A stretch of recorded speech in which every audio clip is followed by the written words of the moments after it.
one person's ready and going, we have to do this, and the other person's, they're being dragged kicking and screaming.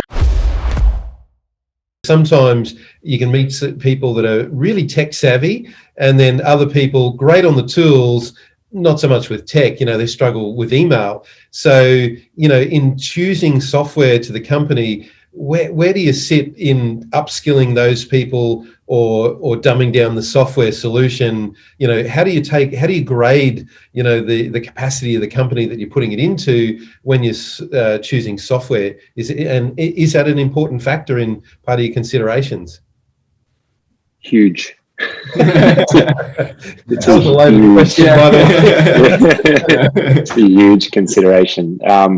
And yeah, it can be a bit of a maybe challenge to make people aware of that and make them aware of their shortcomings.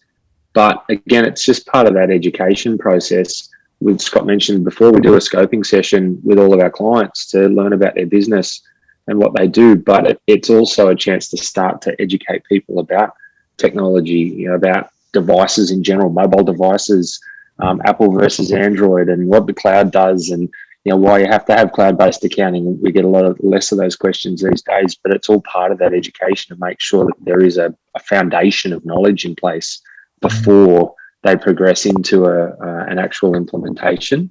And part of that is getting a feel for where someone sits. And a lot of people, when they come to us, they're not afraid to say, look, I have no idea what I'm doing when it comes to computers. And we know that. That's why I started the business in the first place, because my business partner, if I hadn't set it all up and put it in his hand and taught him how to use it, he probably never would have done it.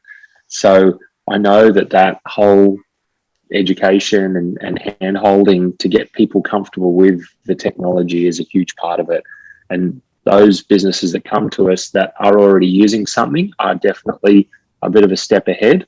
But at the same time, it's not difficult. People know how to use Facebook and go into the sports bet app and whatever. It's the same kind of thing. It's just a job management system.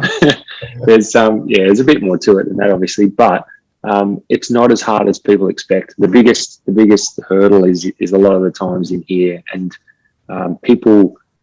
Again, part of our process is getting people ready for change, and up until now, all of our inquiries are inbound. Everybody is inquiring. They're coming into us. We don't bother cold calling people or trying to convince someone that's not ready.